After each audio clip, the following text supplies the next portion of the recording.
அபிஷேகம் கற்றுக் கொடுக்கும், அபிஷேகம் கற்றுக் கொடுக்கும், அபிஷேகம் கற்றுக் கொடுக்கும், அபிஷேகம் கற்றுக் கொடுக்கும்.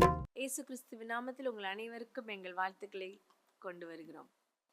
இன்னைக்கும் பார்த்தீங்கன்னா 2 ராஜாக்கள் 4ஆம் அதிகாரம் 38 41. தலைவலியும் சாவம் குறித்து சொன்னில்ல, இன்னைக்கு இந்த நீ இப்ப எடுத்திருக்கிற வார்த்தையை பார்த்தா கீரையும் காயையும் கூட எடுப்ப போல் இருக்கேன்.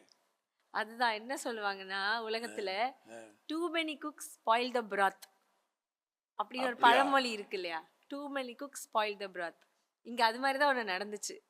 என்னன்னா, அவர் கில்கால்ல தீர்க்கதரிசிகள் புத்திரருக்கு கூழ் காய்ச்சலுக்காக அவங்களுடைய வேலைக்காரங்க கிட்ட சொல்றாரு, போய் கீரைகளை கொண்டு வந்து கூழ காய்ச்சுங்கன்னு.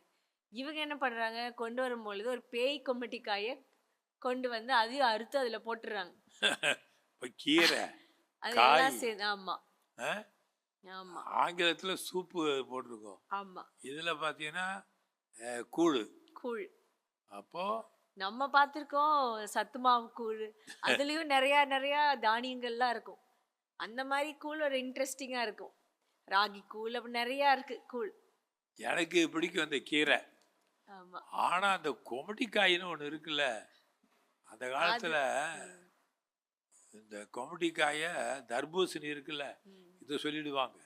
ஆனா சிலர் சொல்றான் தர்பூசணி, இப்ப இந்த வெயில் காலம் வருது இல்ல, தர்பூசணியே சாப்பிட்டுட்டு இருக்காங்கல்ல, தர்பூசணி கெடுதின்னு வேற சொல்றாங்க.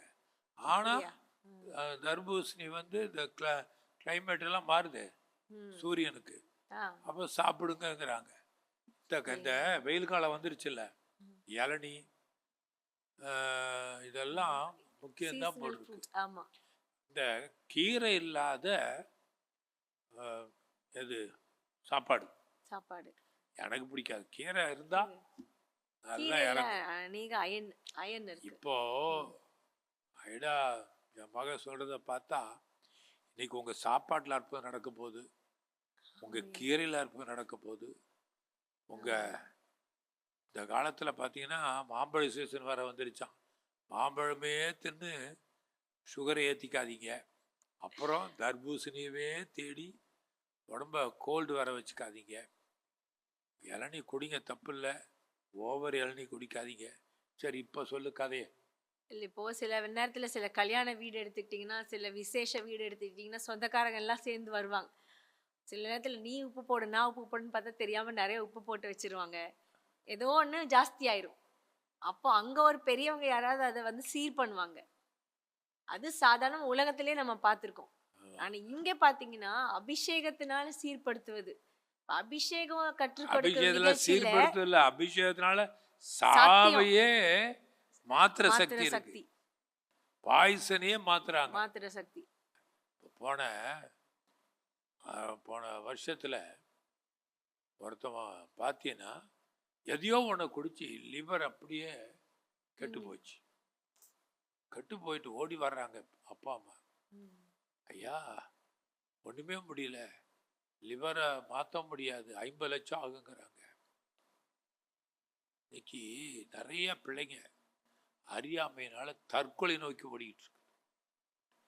இந்த கதையை பார்த்தீங்கன்னா இங்க நடந்தது, ஒருத்தவன் கீரைய தேடி போயிட்டு கொம்படி காய தூக்கிட்டு வரான்.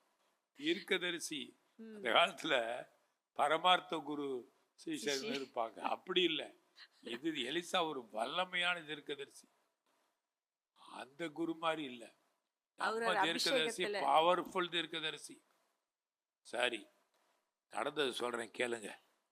ஆண்டவருடைய பிள்ளைகளை தவறுதலா இந்த உலகத்துல பிசாசு சாபத்தை வதச்சிக்கிட்டே இருக்கான். அதான் அதனுடைய அர்த்தம்.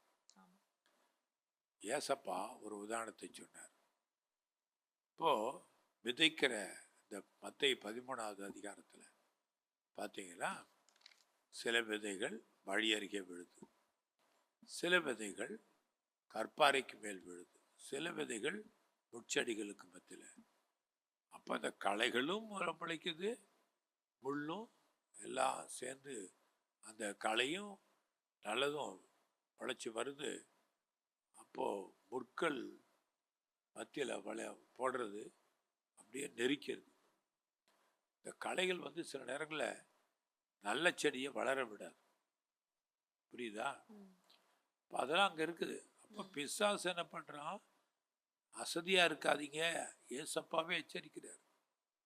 அசதியாக இருக்கிற நேரத்தில் பிசாசு களைகளை வச்சிருப்பான். இன்னைக்கு நல்ல நல்ல பிரசங்கங்களை ஜனங்க கேட்குற நேரத்தில் யூடியூப்னு ஒன்று போய், இப்போ இந்த யூடியூப்பில் நிறைய பேர் செய்தியில் பார்க்குறீங்க, 316 பார்க்குறீங்க.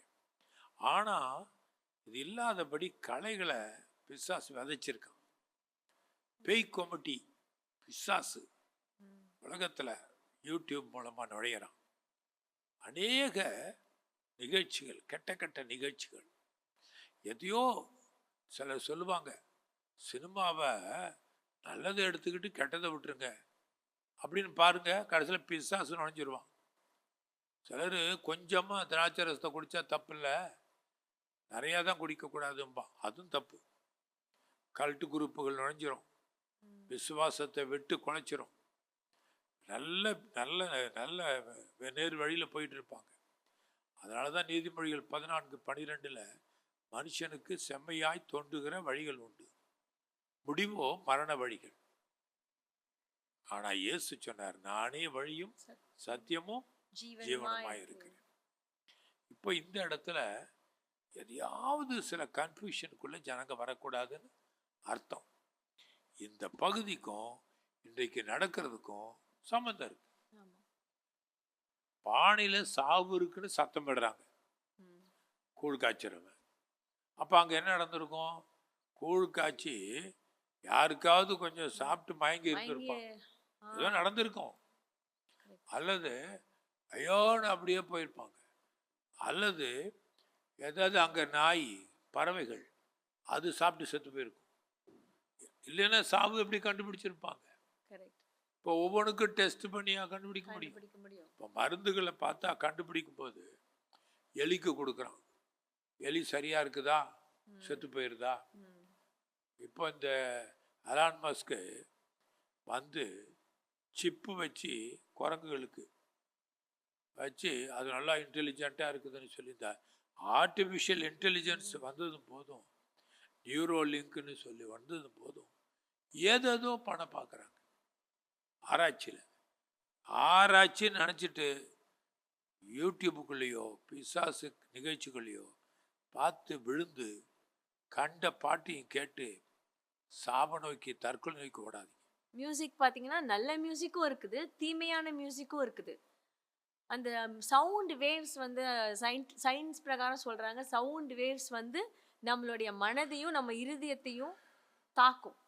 சில சவுண்ட் வேவ்ஸ் வந்து பார்த்தீங்கன்னா அந்த பிரெயினில் சில இடத்துல வந்து அந்த சவுண்ட் வேவ்ஸ் போய் வேலை செய்யுமா, நம்மளுடைய பிரெயினில் சில பார்ட்டில் போய் நுழைஞ்சிரும்.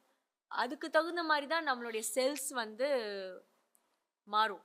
அப்போது இந்த மாதிரி மரண சவுண்ட் வேவ்ஸ் மாதிரி, அதான் அந்த சாட்டானிக் சவுண்ட் வேவ்ஸ், அந்த மாதிரி சவுண்ட் வேவ்ஸ் மூலமாக இழுக்க பார்க்குறான் பிசாசு.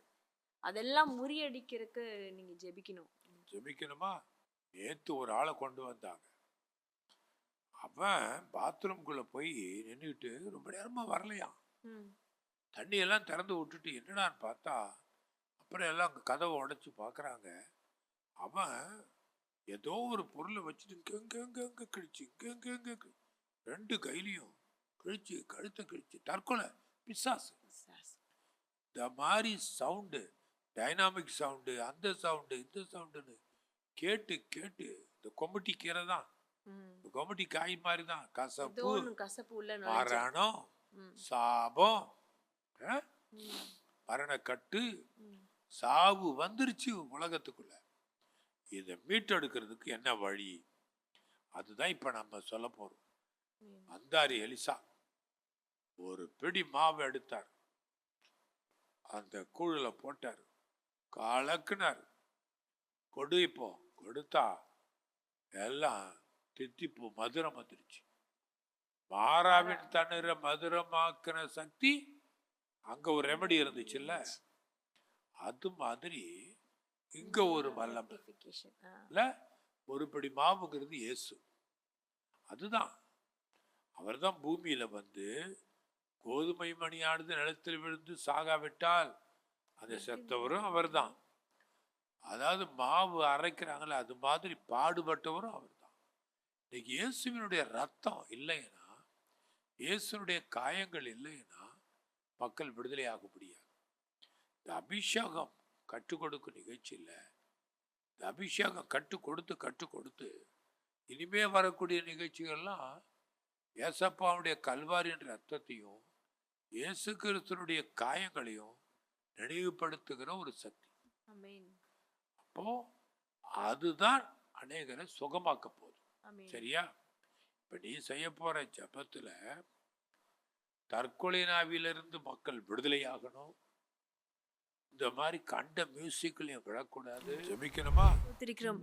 இந்த காலையில வேலையில ஆண்டவரே இன்னைக்கு கேட்ட செய்தி எங்களுக்கு மிகுந்த பலனுள்ளதா இருந்தது தகப்பனே. ஏசப்பா, இப்பொழுது நாங்க வருகிறோம் தகப்பனே.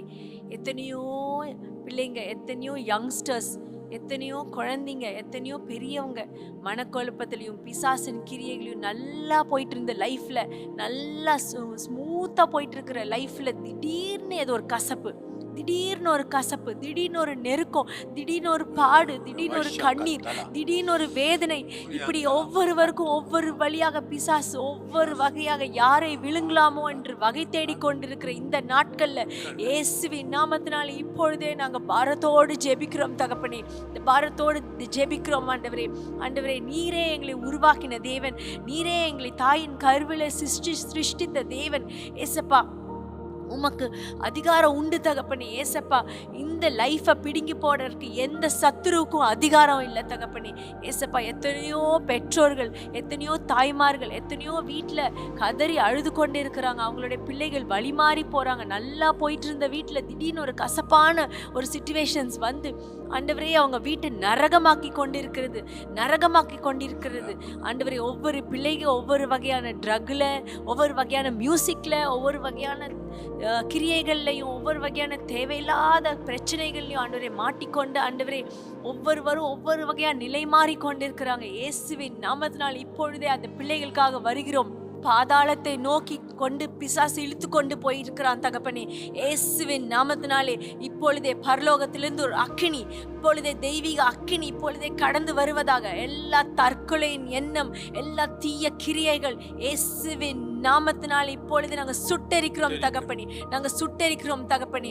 ஏசப்பா, சங்கீதம் 103 சொன்னபடி ஆண்டவரே, உன் பிராணனை அழிவுக்கு விலக்கி மீட்டு உன்னை கிருபையினாலும் இரக்கங்களினாலும் முடிசூட்டி நன்மையினால் உன் வாயை திருப்தியாக்குகிறார் என்று சொன்னபடி இயேசுவின் நாமத்தினாலே இப்பொழுது அவங்க வாயில, அவங்க சிந்தையில, அவங்க ரத்தத்துல, அவங்க எண்ணத்துல எல்லாத்துலயும் நீரே ஆண்டவரே ஆளுகை செய்வீராக.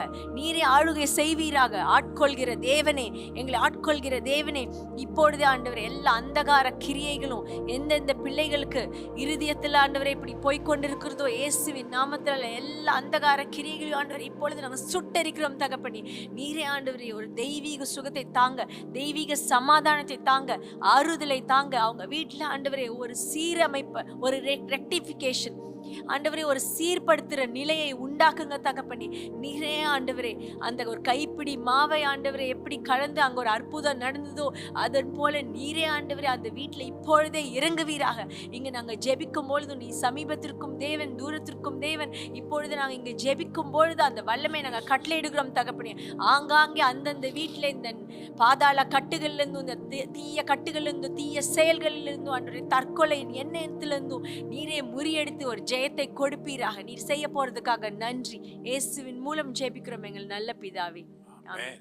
கர்த்தர் தாமே உங்களை ஆசீர்வதிப்பார். ஆமென். அபிஷேகம் கற்றுக் கொடுக்கும், அபிஷேகம் கற்றுக் கொடுக்கும், அபிஷேகம் கற்றுக் கொடுக்கும், அபிஷேகம் கற்றுக் கொடுக்கும். நீங்கள் பார்த்துக் கொண்டிருப்பது உங்கள் power of God TV. Redefining power, reaching millions.